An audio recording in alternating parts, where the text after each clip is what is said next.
Yak, kadiri. Ano ba yan? Napakadami naman yan. Kakainin mo ba yan? Siyempre, hindi natin yan kakainin ng ganyan na itsura. Hugasan natin yung maraming beses para kumanda ang kanyang itsura.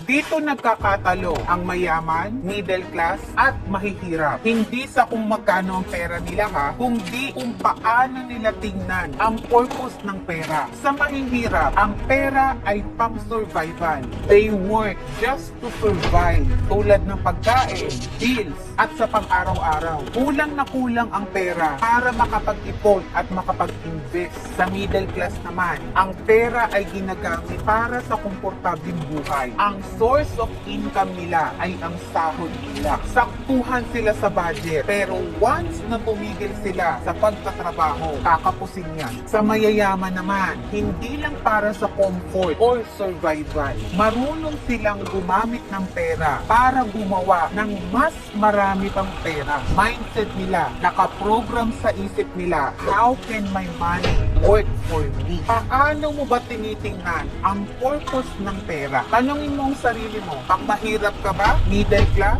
O pang mayaman? Tatlo na lang ang pagpipilian. Baka malito ka pa. Either make your money work for you or you will always have to work for money.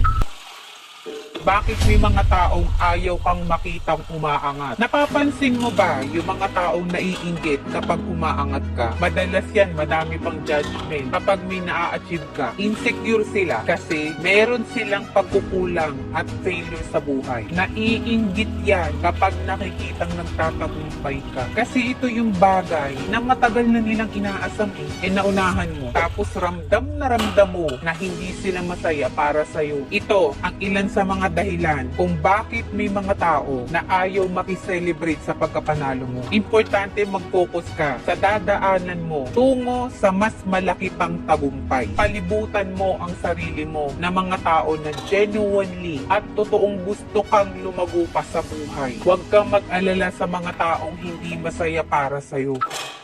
The 3 biggest enemies of success. Number 1, comfort zone. Sarap ng buhay mo, no? Safe at komportable. Pero hindi ka lalago dyan. Kung walang challenges sa'yo, mai-stuck ka na lang dyan at hindi ka magle-level up. Tandaan mo, ang success nasa labas siya ng comfort zone. Harapin mo lahat ng takot, risk, at discomfort para umusad. Number 2, helplessness. Hindi ko na kaya, wala na akong magawa. May magagawa ka. Huwag kang pa-victim. Pinipigilan mo lang ang sarili mo na humanap ng solusyon.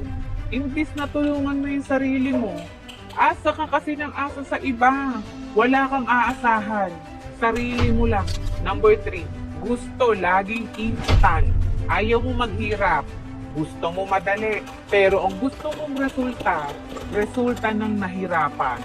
Great things takes time to build. Parang Eiffel Tower, hindi na mawawala ang constant effort, hard work, at pagharap sa challenges. Parte talaga yun ng success. Great things come from hard work, perseverance, and no excuses.